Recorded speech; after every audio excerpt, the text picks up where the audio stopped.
Hello viewers, today you're going to see how to make delicious Korean rice wine made with roasted barley, Boricha, which is the roasted barley tea, very typical Korean flavor, but I don't know how common it is to make makgeolli with it. So I'm going to make a 3-stage brew. Rice flour porridge is the first stage, second stage, hard steamed sweet rice, that's normal, and third stage is the Boricha. So let's make the porridge, the juk. Stir that until it thickens on the stove and then cool it down to room temperature. As we're waiting for it to cool, mix up the naruk and yeast. And put it in the fermentation jar.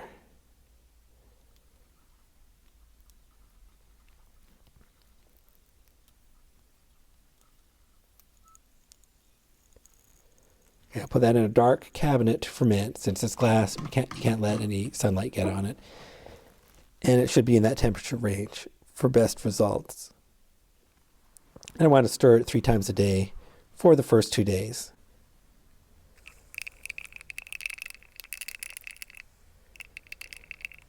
Then on day 2, I'm going to make the godubap, the hard steamed sweet rice.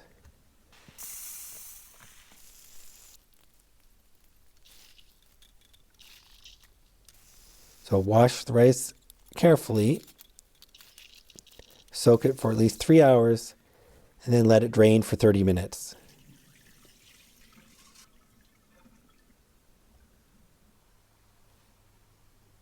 And steam this for 40 minutes.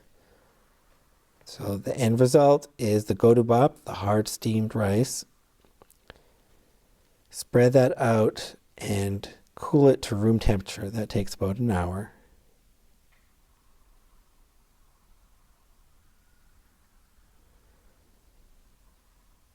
Okay, and add it to the fermentation jar now that it's cooled down. So nothing unusual so far. This is my normal recipe.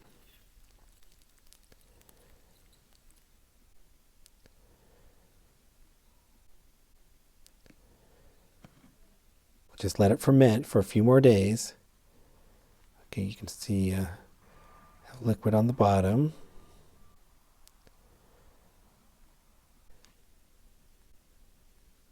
So I'm just going to wait till it slows down a bit. So on day 8, let's add the Boricha today. So here it is. It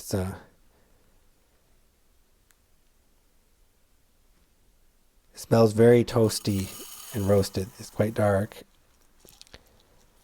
So I had 200 grams of the Boricha and 400 milliliters of water. I'm just going to simmer that until all the liquid is absorbed and then cool it down. And I forgot to add extra naruk earlier because you need to have the right amount of naruk to match the amount of starch that you have. I forgot to add that in the first stage, so I'm adding it now. So the aroma is really nice for the Boricha.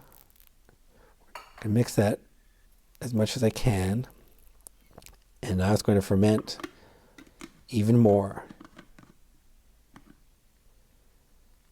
So it's getting a little darker in color. It has a great aroma like coffee in the morning. So I think this will make a great morning makgeolli. It's continuing to ferment well. Just watching it closely, seeing when the fermentation is slowing down. And then on day 18, notice the liquid at the top. And then by day 19, that's even thicker, and that layer is thicker, and there's no bubbles at all. Okay, so I better bottle this. This is done.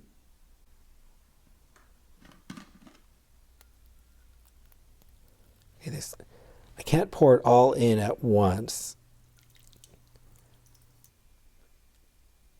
It's just too much to fit in that strainer or it'll collapse. So I Put it in several stages, scraping the sides, make sure the strainer doesn't get clogged up.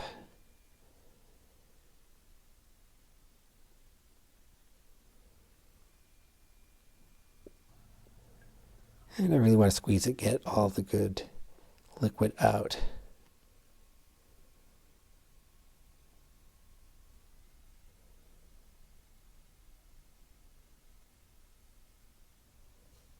Here's the leftovers. Pretty good, fermented well. I don't know exactly how much of the barley part fermented, but I definitely got a lot of the roasted taste from the Boricha. I can just tell from the aroma here.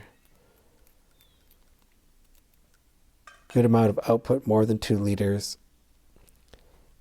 So let's taste it. The aroma is burnt coffee and peanut aroma. Very nice. Has a smooth, creamy texture and toasty milk tea or peanutty taste. Not oily peanut, but sort of dry peanut taste. Alcohol is strong, and it does have some bitter aftertaste. Overall, I really like this flavor. It's a complicated flavor. Uses a different Korean ingredient to make some makgeolli. So I enjoyed making this one. Try it yourself, see what it's like. Thank you for watching.